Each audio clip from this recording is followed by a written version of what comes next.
मित्रो, भारतामध्ये वैद्यकीय शिक्षणासाठी पुढील या ठिकाणी नॅशनल एक्झाम होत असते, ती म्हणजे नीट. आणि या नीट परीक्षेमध्ये लाखो विद्यार्थी त्या ठिकाणी या परीक्षेसाठी बसतात. मात्र काहीच विद्यार्थी यशस्वी होतात. आता ही नीट जर का परीक्षेचा पूर्णतः अभ्यास करायचं म्हटलं तर देशामध्ये जवळपास वर्षाला ही नीट परीक्षा होत असते आणि विविध क्षेत्रामध्ये विद्यार्थ्यांना जाण्यासाठी ही प्रवेश परीक्षा त्या ठिकाणी असलेलं आपल्याला बघायला मिळतं आहे. मात्र अलीकडच्या काळात जर का बघितलं तर देशामध्ये सध्या मोठ्या प्रमाणामध्ये नीट पेपर फुटीवरून वाद सुरू आहे. म्हणजे अशा सगळ्या वातावरणात आपल्या सांगली जिल्ह्यातील धनश्री हजारे हिनं जिल्ह्यामध्ये नीट परीक्षामध्ये पहिला क्रमांक पटकावलेला आहे आणि तीच धनश्री आज आपल्यासोबत या नीट या विषयावरती बोलण्यासाठी आहे. धनश्री, तुझं स्वागत आहे एविडांमध्ये. Thank you so much. पहिल्यांदा तुझं अभिनंदन की सांगली जिल्ह्यामध्ये तू प्रथम आहेस नीट परीक्षामध्ये. माझा पहिला प्रश्न तुला असा आहे की ही नीट परीक्षा जी आहे, एकंदरीत या नीट परीक्षेकडे कसं बघतेस? नीट परीक्षेकडे मी बघते म्हणजे ॲज अ आयडियल म्हणून माझ्या घरी भरपूर लोक आहेत आणि तेच मला फक्त म्हणजे मनात मी एकच जिद्द ठेवली की I want to be a doctor. आणि ते डॉक्टर बनून मला एक जे काय आपले आणि जे काय आपले म्हणजे काय ते आता तसं शब्दात मला नाही म्हणता येणार. तसं मी तुम्हाला सांगते, ग्रामीण भागात माझं म्हणणं आहे की एक छान हॉस्पिटल मोठं मी तिथे म्हणजे इस्टॅब्लिश करेल आणि तिथे जी काही म्हणजे वयस्कर माणसंही असतील तिथे त्यांना म्हणजे जे काही उपचार वगैरे होतील ते सगळे व्यवस्थित आणि म्हणजे जे काही मेंटेनन्स असतो म्हणजे जास्त कमी जास्त असं काय असेल ते सगळं मी व्यवस्थित करण्याचा पूर्णपणे प्रयत्न करेल. तर खरं तर तू एक सामान्य कुटुंबातून येतेस. नक्की ह्या नीट परीक्षा देण्यामागचं तुझं ध्येय काय आणि कुठं म्हणजे कशा पद्धतीचा तो अभ्यास या नीट परीक्षेसाठी केलास? नीट परीक्षेसाठी ॲक्च्युली मी अभ्यास तसं म्हणावं गेलं तर म्हणजे दिवसभरात माझा काही अभ्यास होत नव्हता. फक्त रात्री जेव्हा सगळे म्हणजे आपण म्हणतो की जग झोपलं की ही अभ्यास करते, तसं माझं एक वेळेस होतं. मी रात्री 3ला उठून 3 ते 6:30पर्यंत माझा अभ्यास असायचा. तिथून पुढे घरातली कामं वगैरे ते झालं की मग फ्री झाले की तिथून मग एक 2 ते 3 तास ॲक्च्युली मी अभ्यास केलेला फक्त. खरं तर नीट परीक्षा म्हणजे एकंदरीत ही स्पर्धा परीक्षेसारखंच त्याचं थोडंसं स्वरूप आहे. मात्र आत्ताच्या काळात बघितलं तर विद्यार्थी अगदी दिवसभर रात्रभर अभ्यास करत असतात. म्हणजे एक डिप्रेशन असतं मनावरती विद्यार्थ्यांच्या. मात्र खरंच हे दिवसभर अभ्यास करणं किंवा रात्रभर अभ्यास करणं गरजेचं आहे का? आणि तेवढा तणाव विद्यार्थ्यांना डोक्यामध्ये घेणं गरजेचं आहे का? माझं ओपिनियन असं आहे की विद्यार्थ्यांनी जे तुम्ही आत्ता मला म्हणालात दिवसभर रात्रंदिवस एक अभ्यास करून केलं की तरच आपल्याला यश निर्माण होतं, तर हा विचार जे लोक करतायत मोस्ट ऑफली आत्ताचे जे यंग स्टार्स आहेत, जे डॉक्टर्स आहेत, त्यांच्यासाठी हा विचार करून चालणार नाही. जर का आपण स्वतःसाठी नीट राहिलो, स्वतः आराम केला, वेळेवर झोप झाली, कंटिन्यूज आपल्याला 8 तास झोप लागते, ती झोप झाली की आपण असं पण बोलत नाही की कंटिन्यूस टोटली अभ्यास केला पाहिजे, असं पण नाही आहे. जितका आपण करू मोजकाच करावा, पण तो तन आणि मन हे एकाग्रतेने करून मगच तो स्टडी करावा, असं माझं तरी मत आहे. आता खरं तर एखादा विद्यार्थी किंवा विद्यार्थिनी यशस्वी होत आहे त्याच्यामागं कुठेतरी गुरूंचा हात असतो, म्हणजे एक मार्गदर्शक लागतो. तुझा मार्गदर्शक आणि गुरु कोण आहे? माझे मार्गदर्शक पहिले तरी रिस्पेक्टेड रोहन पवार सर आहेत. मी म्हणजे ॲक्च्युली मी क्रांती इंटरनॅशनल पब्लिक स्कूल ह्या कुंडल स्कूलमधून मी शिकत आहे आणि माझी कमीत कमी मी 9th आय थिंक सो मी 9thपासून त्या स्कूलमध्ये आहे. मग 9 ते 12th मी ॲक्च्युली मी त्यांच्याच हाताखाली मी राहिलेली आहे. त्याच्यामुळे त्यांचं जे काय म्हणजे एज्युकेशननुसार आहे, जे काय त्यांचं मोटिवेशन असतं, वेळोवेळी विद्यार्थ्यांना म्हणजे पाठिंबा देणं, हे त्यांच्याकडूनच मी शिकलेले. आणि दुसरं श्रेय जाईल ते माझ्या आईवडिलांना जाईल, कारण की त्यांनी इतकं मला म्हणजे खंबीररीतीने ते माझ्या पाठीशी उभा राहील की तू केलंस तर होणार आहे. So that's it. मी तितकंच लक्षात ठेवलेलं आणि त्यानुसारच मी चालली आहे आणि दॅट्स रिझल्ट तुम्हाला दिसतोय. आता खरं तर आपल्या आयुष्यातला पहिला गुरु हे आईवडील असतात. मग आता समाजातली परिस्थिती बघितलं तर मुलग्याला शिकवलं जातं, म्हणजे मुलग्यानं काही जरी केलं तर एक ठीक आहे बाबा चालतं म्हणतात. मात्र मुलीला कुठंतरी बंधनं असतात, हे करू नको ते करू नको. मग तुला अशी कधी घरच्यांनी बंधनं गाठली का? म्हणजे आईवडील आणि कुटुंबाबद्दल काय सांगशील? कुटुंबाबद्दल तर तसं नेगेटिव्ह सांगायचं तर म्हणजे नाहीच काय, कारण की त्यांनी तू जे काय करशील ते तू करणारच आहेस, आय नो.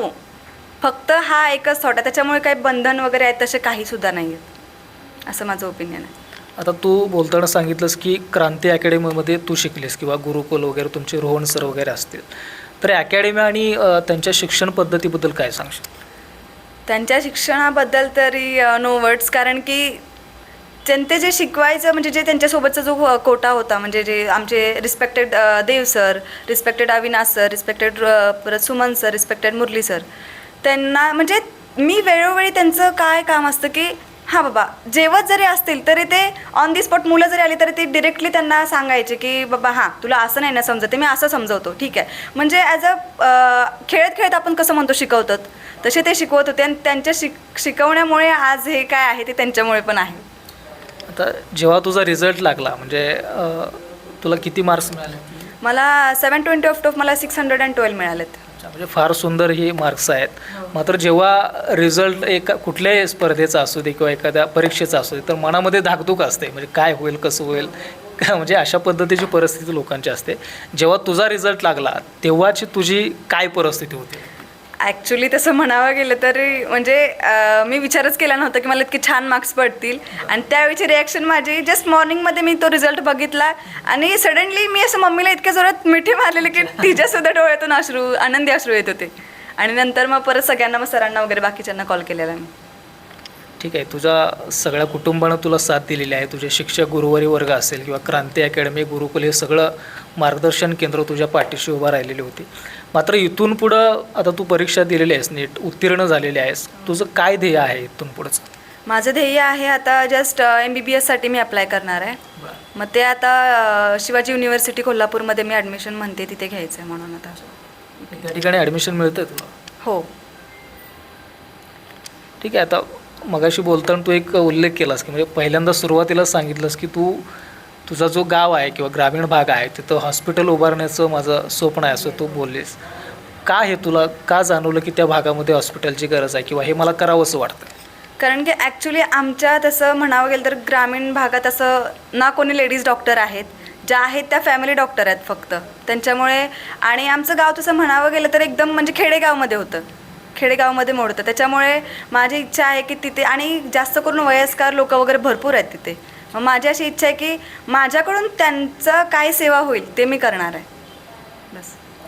आता खरं तर राज्याची शिक्षण व्यवस्था बघितली तर किंवा देशाची ॲक्च्युली प्रश्नचिन्ह आहे शिक्षण व्यवस्थेवरती. आता सध्या दिल्लीमध्ये सुद्धा पेपर फुटीवरून आंदोलनं सुरू आहेत वेगवेगळे. आता याच्यामागं राजकारण असेल किंवा वेगवेगळ्या गोष्टी असतात. मात्र ज्या गोष्टीसाठी आंदोलन चालू आहे की नीट जो पेपर लीक होतो किंवा पेपर फुटतात, हे जे सगळं प्रकरण आहे तू या प्रकरणाकडे कसं बघतेस? ॲक्च्युली मी या प्रकरणाकडे बघतच नाही आहे पहिली गोष्ट तरी. कारण की कसं आहे, आपण जे विद्यार्थी किती पण एक्झाम असू दे, फर्स्ट अटेम्प्ट असू दे, सेकंड असू दे, ॲक्च्युली ते विद्यार्थ्यांवरती डिपेंड असतं की हां बाबा तू आत्ता हा अभ्यास केलास ना, ही एक्झाम लीक झाली तर ठीक आहे आपण नेक्स्ट टाईम देऊ, नेक्स्ट टाईम बघूया. त्यात विद्यार्थ्याचं नुकसान होतं. विद्यार्थ्याचं नुकसान होतं, पण विद्यार्थ्याने जर का स्वतःच्या मनावरती जर का ठरवलं की हां ठीक आहे मी हे करू शकते, तर सेकंड अटेम्प्ट द्यायला सुद्धा काही प्रॉब्लेम नाही आहे. सो मी पॉझिटिव्ह जे विद्यार्थी अगदी मनापासून तयारी केलेल्या असतात, श्रम घेतलेले असतात, ते कुठंतरी मागं पडतात आणि वेगळेच विद्यार्थी ज्यांच्या हाती पेपर लागतो ते वेगळे विद्यार्थी पुढं निघून जातात. मग जे खरोखरच परिश्रम घेतात त्यांचं नुकसान आहेच ना. हो ते तरी आहेच, पण ते ॲक्च्युली जे तशी लोक जे तसे विद्यार्थी आहेत तसं ते म्हणजे नेगेटिव्ह रीतीने ते बघतात. फक्त जे पॉझिटिव्ह रीतीने जे पहिल्यापासून तन मन धन एकत्र करून स्टडी करतात त्यांना काही प्रॉब्लेम नसतो पुढे जाऊन. ठीक आहे, माझे शेवटचे 2 प्रश्न आहेत. आता तुला सगळ्यांनी, घरच्यांनी, सरांनी वगैरे साथ दिलेलीच आहे, मात्र तुझ्या प्रवासामध्ये तुझे साथीदारसुद्धा आहेत, म्हणजे मित्र असतील, मैत्रिणी असतील, सगळ्या गोष्टी, म्हणजे त्यांचा सहवास तुला कसा लाभला? म्हणजे अभ्यासात असेल किंवा वेगवेगळ्या गोष्टीमध्ये असेल. तसे माझे फ्रेंड्स तर क्लासमेट्स भरपूर आहेत, त्यांचं मी आता नाव पण नाही तुम्हाला सांगू शकत, भरपूर लोक आहेत. त्यांचा सहवास प्रत्येक वेळी म्हणजे फक्त इतकंच ते बोलत होते की तू मस्ती करतेस, जितकी तू मस्तीखोर आहेस तितका तू जास्त अभ्यास कर आणि मग तुला काय असेल ते तुझं यश तू लाभेल, इतकंच लक्षात ठेव. फक्त एकच थॉट बोलत होते आणि माझ्यासोबत ते पण मस्ती करत होते. अच्छा ठीक आहे. तर शेवटचा प्रश्न आहे माझा की आत्ता जे नीटसाठी विद्यार्थी अभ्यास करतात किंवा म्हणजे परिश्रम घेत आहेत नीटसाठी, परीक्षा उत्तीर्ण होण्यासाठी, त्यांना तुझा काय संदेश असेल? माझा संदेश असा असेल की फक्त त्यांनी कंटिन्यूस पहिली गोष्ट तरी ना रात्रंदिवस एकत्र करून त्यांनी अभ्यास केला नाही पाहिजे. स्वतःला पूर्णपणे आराम रीतीने सावकाश अभ्यास केला तर तो नीट रीतीने आपण जर का लक्ष ठेवून अभ्यास केला तर तो आपल्या लक्षात राहू शकतो. फक्त आपण पुस्तक उघडलं रात्रंदिवस अभ्यास केला काही निष्पन्न त्याच्यातून होत नाही. फक्त इतकंच म्हणणं आहे की अभ्यास करताना तुम्ही तुमचं जे काही सोल वगैरे आहे तो एकत्र करून अभ्यास करा. Obviously you can get your success. अच्छा, अगदी शेवट प्रश्न आहे. तुला तर मार्क्स मिळालेले आहेत, उत्तीर्ण झालेले आहेस, तुझ्या सध्याच्या फिलिंग्स काय आहेत, म्हणजे भावना काय आहेत नक्की? सध्याच्या फिलिंग्स तरी आता तसं म्हणायला गेलं तर म्हणजे मला ते शब्दात सुद्धा मांडता येणार नाहीत. कारण की पहिली गोष्ट तरी मला म्हणजे गॅरंटीच नव्हती की मला इतके मार्क्स पडतील पण इतके मार्क्स पडतील अशी गॅरंटी नव्हती. जेव्हा मी आई वडिलांना सांगितलं, त्यांच्या आनंदी अश्रू ते बघितले, त्याच्यानंतर की ठरवलं की बस आता थांबायचं नाही, आता पुढे जायचं आहे आपल्याला. तर नक्कीच आपण बघितलं की युवती धनश्री हजारे हिनं सांगली जिल्ह्यामध्ये नीट परीक्षामध्ये प्रथम क्रमांक मिळवलेला आहे. आता तिनं काही गोष्टी सांगितल्या, त्याच्या बोलण्यातून आपल्याला कळालं की कशा पद्धतीनं त्या नीट परीक्षेसाठी तिनं अभ्यास केला. अगदी घरच्यांचा सपोर्ट असेल, त्यांचे गुरुवर्य गुरुकुल अकॅडमी असेल किंवा क्रांती अकॅडमी असेल, कशा पद्धतीनं तिच्या मागं उभा राहिली. जर का अशा पद्धतीची मार्गदर्शन केंद्र जर का एखाद्या विद्यार्थी असेल किंवा विद्यार्थिनीच्या पाठीमागं ठामपणे उभा राहिलेत किंवा घरचे ज्यांनी त्यांना सपोर्ट केला तर विद्यार्थी कुठंही अयशस्वी होऊ शकत नाही. तो यशाची पायरी चढेलच अशी या ठिकाणी खात्री धनश्रीनं आपल्याला दिलेली आहे. आणि सध्या जे नीट परीक्षेसाठी विद्यार्थ्यांनी अभ्यास करत आहेत त्यांनीसुद्धा कशा पद्धतीनं पुढं गेलं पाहिजे किंवा कशा पद्धतीचा अभ्यास त्यांनी केला पाहिजे याच्याबद्दलसुद्धा धनश्रीनं त्या ठिकाणी सांगितलेलं आहे. धनश्री, खरं तर तू आलीस इव्हेंटमध्ये, तुझा वेळ दिलास आणि पुढील तुझं एक स्वप्न पाहिलेलं आहेस की गावामध्ये एक चांगलं सुसज्ज हॉस्पिटल बांधावं. त्या हॉस्पिटलसाठी आणि पुढील प्रवासासाठी तुला एव्हिडनकडून खूप खूप शुभेच्छा. धन्यवाद. आताच आपण बघितलं की धनश्री हजारे ही जी विद्यार्थी आहे ती सांगली जिल्ह्यामध्ये नीटमध्ये प्रथम आलेली आहे आणि तिला ज्यांनी मार्गदर्शन केलं ते गुरुकुल अकॅडमीचे ओनर आपल्यासोबत रोहन पवार आहेत. सर, काय सांगाल, तिचं यश तुम्ही बघता, काय भावना आहेत तुमच्या? नमस्कार सर.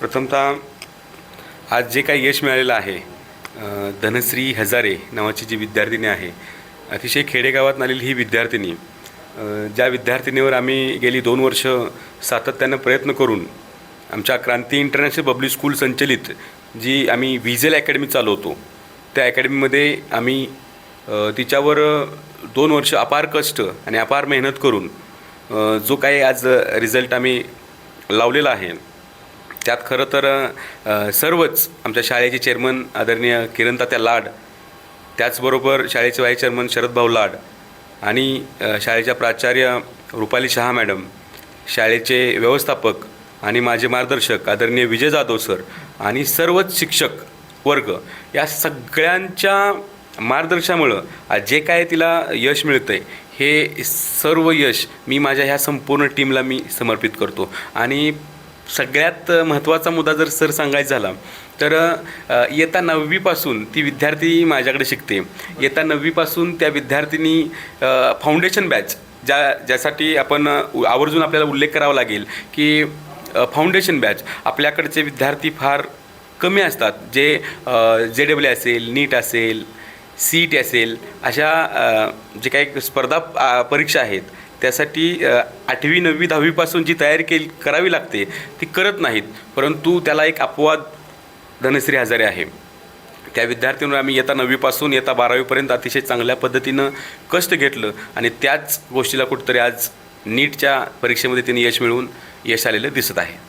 आता खरं तर हे जे नीट आहे हे फार मोठं नेटवर्क आहे त्याच्यामध्ये देशामध्ये. तर ह्या नीट परीक्षेकडं तुम्ही एक मार्गदर्शक आहे, त्याचा सखोल अभ्यास तुम्हाला आहे. सध्याची परिस्थिती आणि नीट कसं बघता याकडं? खरं तर नीट परीक्षा जी वैद्यकीय अभ्यासक्रमासाठी अतिशय महत्त्वाची परीक्षा समजली जाते, या परीक्षेसाठी खरं तर लाखो विद्यार्थी तयारी करत असतात आणि जर ह्या जे काय मध्यंतरीचा आपण नीटचा जो काय बघितला सर, जो काही घोटाळा झाला, खरं तर त्यावेळी आमच्यासारखे जे प्रामाणिक मेहनत करत असतात अशा मॅनेजमेंट असेल किंवा शिक्षक वर्ग असेल, खरं तर प्रश्न निर्माण होतो.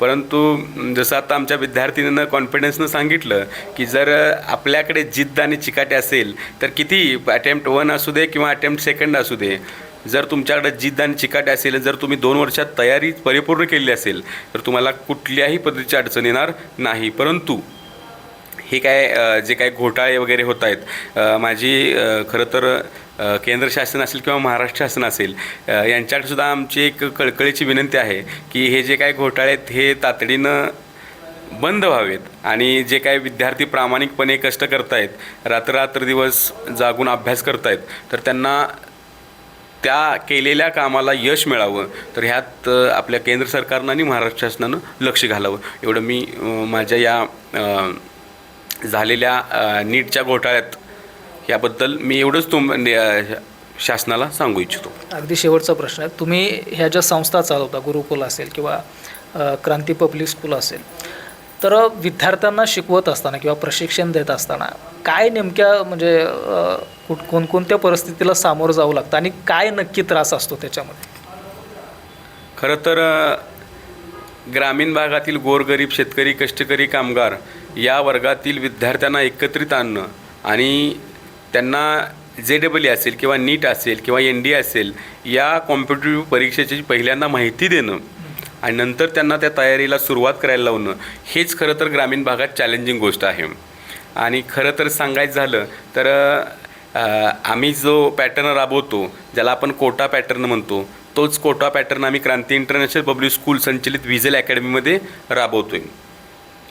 खरं तर जर आपण प्रामाणिकपणे मेहनत केली तर जो काही ग्रामीण भागातला विद्यार्थी आहे तोसुद्धा निकाल लावू शकतो. हे आज धनश्री हजारेच्या माध्यमातून आपल्या सगळ्यांच्या समोर एक उदाहरण आहे.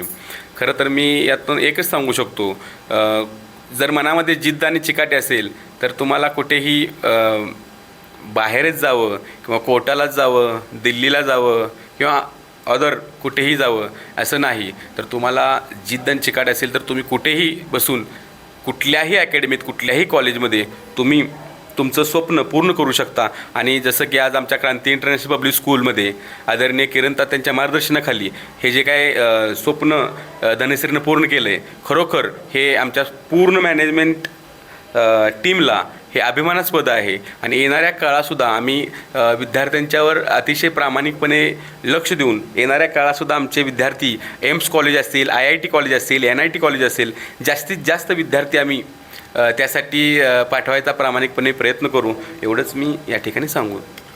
तर नक्कीच आपण बघितलं की होते रोहन पवार सर, जे गुरुकुल अकॅडमीचे ओनर आहेत आणि क्रांती अकॅडमीमध्ये त्या ठिकाणी शिकवण्याचं किंवा मार्गदर्शन करण्याचं ते काम करतात. मात्र कशा पद्धतीनं विद्यार्थ्यांना मार्गदर्शन केलं जातं या संदर्भात त्यांनी आपल्याशी चर्चा केलेली आहे. आणि क्रांती पब्लिक इंटरनॅशनल जे स्कूल आहे ते गोरगरीब विद्यार्थ्यांना कशा पद्धतीनं शिक्षण देतं, जर का परिस्थिती हलाखीची असेल तर तरीसुद्धा त्या विद्यार्थ्याचा विचार त्या ठिकाणी केला जातो. आता इतरत्र जर का आपण पुणे मुंबईसारख्या ठिकाणी बघितलं तर अकॅडमीची जवळपास दीड लाख रुपये फी असते. मात्र कमी फीमध्ये हे शिकवणारं एकमेव आपल्या सांगली जिल्ह्यामधलं त्या ठिकाणी इंटरनॅशनल स्कूल आहे. तर त्याच्या माध्यमातून विद्यार्थी घडवण्याचा प्रामाणिकपणे या ठिकाणी प्रयत्न केला जातो. याचं उत्तम उदाहरण हजारे जी मुलगी आहे तिच्या माध्यमातून आपण या ठिकाणी बघितलेलं आहे. सर, नक्कीच तुमच्यासुद्धा कार्याला आम्ही शुभेच्छा देतो आणि क्रांती आपली इंटरनॅशनल स्कूल असेल त्याच्या माध्यमातून चांगले विद्यार्थी आपण मार्गदर्शनाच्या रूपानं घडवत अशी या ठिकाणी मी शुभेच्छा देतो. यानंतर आपल्यासोबत क्रांती पब्लिक इंटरनॅशनल स्कूलचे व्यवस्थापक विजय जाधव आहेत. म्हणजे त्या स्कूलमध्ये कशा पद्धतीने विद्यार्थ्यांना मार्गदर्शन केलं जातं किंवा एकंदरीत शाळेचं कामकाज कशा पद्धतीनं चालतं या संदर्भात बोलण्यासाठी ते आज आपल्यासोबत आहेत. जाधव साहेब, काय सांगाल, कशा पद्धतीनं आपलं जे स्कूल आहे ते काम करतं? नमस्कार. पहिल्यांदा तर मी सांगतो की या स्कूलची स्थापना कशी झाली. जे थोर स्वातंत्र्य सैनिक होते, क्रांतिकारणी जी.डी. बापू लाड, यांनी पहिल्यापासून इंग्रजी माध्यमांना किंवा इंग्रजांना विरोध केला. इंग्रजांच्यापासून त्यांनी देशाला स्वातंत्र्य मिळवून दिलं. पण वयाच्या 90व्या वर्षापर्यंत जाता जाता त्यांना कळालं की आपल्या खेडेगावातील मुलांना इंग्लिश माध्यमाचं शिक्षण मिळत नाही, त्यामुळे मोठ्या शहरात नाही ते कॉम्पिटेटिव्ह एक्झाममध्ये ते सक्सेसफुल होऊ शकत नाहीत. मग त्यांनी त्यांची एक लास्ट इच्छा प्रत्येक वेळेला त्यांच्या मुलांच्यापाशी बोलून दाखवत होते की आपल्या भागातील खेड्यातील मुलांना इंग्लिश माध्यमाची शिक्षणाची एक शाळा पाहिजे. मग वयाच्या 90व्या वर्षी त्यांच्या जाण्यानंतर एक त्यांचा ट्रस्ट होता, क्रांतिकारीण डॉक्टर जी डी बापू लाड समाजावरील ट्रस्ट. ह्या ट्रस्टवरती किरण तात्या लाड, पुणे पदवीधरचे आमदार अरुणांना लाड ह्यांनी ह्यांच्या पूर्ण फॅमिलीने येऊन एक CBSE स्कूलची स्थापना केली. ह्या स्कूलची स्थापना करताना त्यांच्या डोक्यात एकच होतं की आसपासच्या शेतकऱ्यांची मुलं, आसपासच्या गोरगरिबांची मुलं ही उच्च शिक्षित झाली पाहिजे, त्यांना इंग्लिश माध्यमाचं शिक्षण मिळालं पाहिजे आणि ही मुलं ह्या जगात स्पर्धेच्या युगात टिकली पाहिजेत. तर सुरुवातीला 2012-13ला ह्याच संकल्पनेतून ह्या स्कूलची स्थापना केली. आज 12-13 वर्षानंतर ही स्कूल 1000 मुलांच्यापेक्षाही पुढं गेलेली आहे. ही स्कूल चालवत असतानाच त्यांच्या आईच्या नावानं विजयल अकॅडमी, विजया गणपती लाड यांच्याच नावाने त्यांनी विजयल अकॅडमीची स्थापना केली. तसं तुम्ही आता बघितलं जे रोहन पवार सर हे गुरुकुल अकॅडमीचे डायरेक्टर आहेत. तर विजयल अकॅडमी, क्रांती इंटरनॅशनल पब्लिक स्कूल आणि गुरु अकॅडमी, रोहन सरांची अकॅडमी ह्यांनी एकत्र येऊन एक प्रोजेक्ट तयार केला आणि हा आम्ही क्रांती इंटरनॅशनल पब्लिक स्कूलमध्ये रन करतो आहे. याच्यात आसपासच्या 50 गावातील विद्यार्थ्यांना आपण ॲडमिशन देतो. त्यांना एकदम माफक दरात, एकदम माफक फीमध्ये त्यांना JEE, नीट आणि CET ह्याचं शिक्षण देतो. आजपर्यंत ही अकॅडमी स्थापन करून एक 5 ते 6 वर्ष झाली. 5 ते 6 बॅचमध्ये एक 9 ते 10 मुलं आमची इंजिनिअरिंगला गेली, एक 7 ते 8 मुलं डॉक्टर झाली. पण आत्तापर्यंतच्या आमच्या स्कूलच्या अकॅडमीच्या इतिहासातील सर्वात चांगला एक रिझल्ट आम्हाला मिळाला जो नीटच्या थ्रू धनश्रीमुळे आम्हाला मिळाला. आणि हा रिझल्ट ज्या दिवशी आम्हाला कळाला त्या दिवशी सर्व शिक्षक तर आनंदी झाले ते झालेच, पण स्कूलचं जे आमचे मॅनेजमेंट आहे, आदरणीय किरण तात्या आहेत, अरुणांना आहेत, ह्यांनी वैयक्तिक सगळ्यांना फोन करून सगळ्यांचे आभार मानले.